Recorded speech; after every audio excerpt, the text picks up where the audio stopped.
नमस्कार साथियों, पशुधन वेट केयर में आपका स्वागत है। साथियों, आज मैं आपके सामने एक बार फिर एक नए केस के साथ हाजिर हूँ। ये केस किस चीज़ का केस है? ये केस है प्रोलैप्स का, यानी कि पशु के शरीर का बाहर आना या गर्भाशय का बाहर आना। मुख्य रूप से प्रोलैप्स दो तरह का होता है, प्री पार्टम प्रोलैप्स और post partum prolapse. Pre partum prolapse वो प्रोलैप्स होता है जो ब्याने से पहले आता है। पोस्ट पार्टम प्रोलैप्स वो प्रोलैप्स होता है जो ब्याने के बाद आता है। तो ये जो प्रोलैप्स की समस्या है ये दिनों दिन पशुओं के अंदर बढ़ती जा रही है। इसके बहुत सारे कारण हैं, जैसे कि शरीर के अंदर कैल्शियम की कमी होना, शरीर के अंदर हार्मोनल का असंतुलन होना, और कई बार पशुओं में हेरिडिटरी आनुवंशिक गुणों के कारण भी प्रोलैप्स ऑफ यूट्रस और प्रोलैप्स ऑफ सर्विक्स देखा जाता है। अगर किसी पशु के अंदर आनुवंशिकता की वजह से, आनुवंशिक गुणों की वजह से प्रोलैप्स यानी पशु का शरीर बाहर आता है तो उसका इलाज असंभव सा प्रतीत होने लगता है।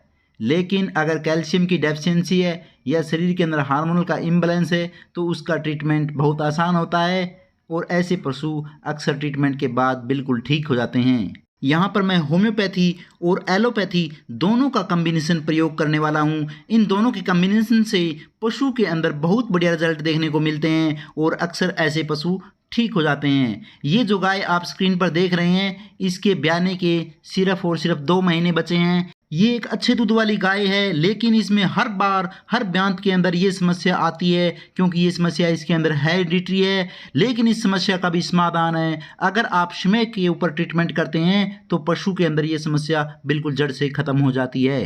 तस्वीर में मैं पूंछ के नज़दीक दबा दबा कर देख रहा हूँ। मैं यहाँ पर ये देख रहा हूँ कि मसल बिल्कुल रिलैक्स है, यूट्रस के जो लिगामेंट है बिल्कुल रिलैक्स हैं, बिल्कुल शिथिल पड़ चुके हैं और ऐसा अक्सर कैल्शियम की कमी की वजह से होता है। ट्रांजिशन पीरियड के दौरान यानी कि प्रसव काल के दौरान पशु के शरीर में कैल्शियम है वो हड्डियों से मोबिलाइज होकर के खून में आती है, लेकिन ऐसे पशुओं के अंदर जो कैल्शियम है का मोबिलाइजेशन का जो रेट है वो बहुत कम होता है और इससे ब्लड के अंदर कैल्शियम का लेवल हमेशा कम बना रहता है, जिसकी वजह से पशुओं में अक्सर प्रोलैप्स देखा जाता है। अक्सर ऐसे पशुओं में ओवरी यानी अंडाशय के ऊपर छोटे छोटे फॉलिकल्स बन जाते हैं जिनसे ईस्ट्रोजन हार्मोन स्रावित होता रहता है और वो ईस्ट्रोजन हार्मोन की मात्रा अधिक होने पर भी मसल्स है वो रिलैक्स हो जाती है और प्रोलैप्स ऑफ यूट्रस यानी गर्भाशय बाहर आने लगता है। ऐसे केस के अंदर पशु के अंदर हाइड्रोक्सी प्रोजेस्टेरोन इंजेक्शन 750 mg लगातार 3 बार 72 घंटा के अंतराल पर देना चाहिए।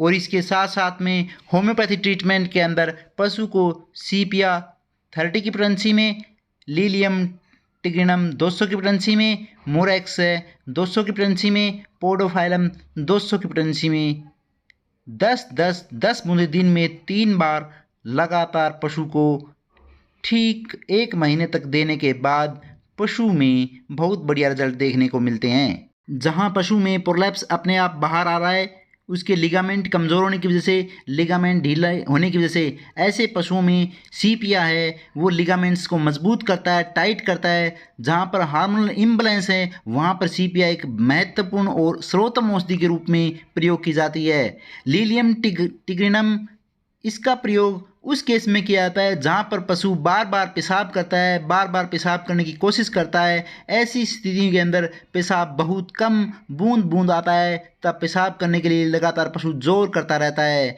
ये जो औषधि है वो टाइगर लिली पौधे से प्राप्त की जाती है। म्यूरेक्स होम्योपैथी औषधि वहाँ प्रयोग की जाती है जहाँ पर पशु के गर्भाशय की मांसपेशियाँ बहुत ज़्यादा शिथिल हो गई हैं और बहुत ज़्यादा मसल लैक्स होने की वजह से पशु का गर्भाशय बाहर आ रहा है। ये औषधि पशु के गर्भाशय को मजबूत बनाती है, खास तौर पर मांसपेशियों को।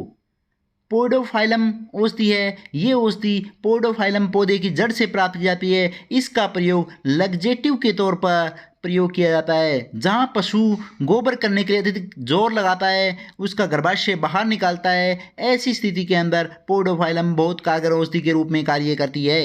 अगर मेरी वीडियो आपको पसंद आती है तो आप इसको लाइक करें, सब्सक्राइब करें और शेयर करें ताकि ये वीडियो अधिक से अधिक किसान भाइयों तक पहुंचे और उन्हें आवश्यक जानकारी प्राप्त हो सके।